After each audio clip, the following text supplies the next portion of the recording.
Convention of the Year. Meet the minds behind the supercomputers. They've come from all over the country and the world. So let's calculate how much they're spending while in town. Forget fast. In computing in Portland is definitely making the most of it. That tops tonight's Your Money, Your Business. Here is News Channel 8 business reporter Joe Smith, and this was a big deal. It's big, I tell you, it's big.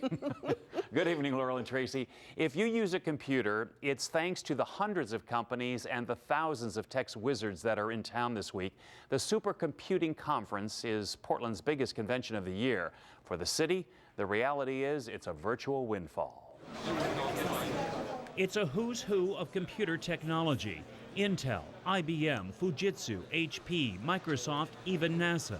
This is the biggest computer show on the planet at this point. They're all here for the 22nd Global Supercomputing Conference at the Oregon Convention Center. And in this business, the saying is fast enough never is. It's why more than 11,000 visitors are here from 70 countries.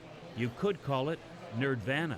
We're from Holland. Boston. Tokyo, Japan. Hawaii. They're here this week to learn about high-performance computing. This is the most powerful network computer in the world. This is probably equivalent to about 200,000 broadband links into a home. This is the start button for lessons in what these supercomputers can do in our everyday lives. These systems design aircraft, they design everything from coffee cans to cars.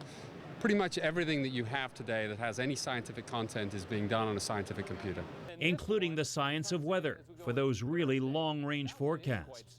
We're doing climate modeling, 100 years, 200-year studies. It takes enormous amounts of computing to do that kind of work. This one convention represents industry, education, and government research. It's the third time Portland has played host.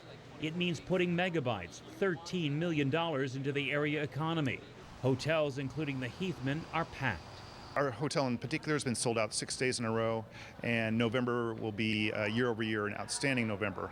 Finding the closest vacancy is 20 miles out of town. And restaurants are happy to feed off the visitors. Mother's Bistro has set the table. The last time there was a show like this, it was the Elks. There were 10,000, and we definitely saw a bump in business. So we're excited to have them. And welcome them back again and again. Portland is a really nice city, and these guys know it. They sure do. The conference runs through Friday. Next year, the convention will be in New Orleans, and the hope is the Supercomputer Convention will return to the Rose City in 2013. Also in Your Money, Your Business tonight, Washington's unemployment rate is up slightly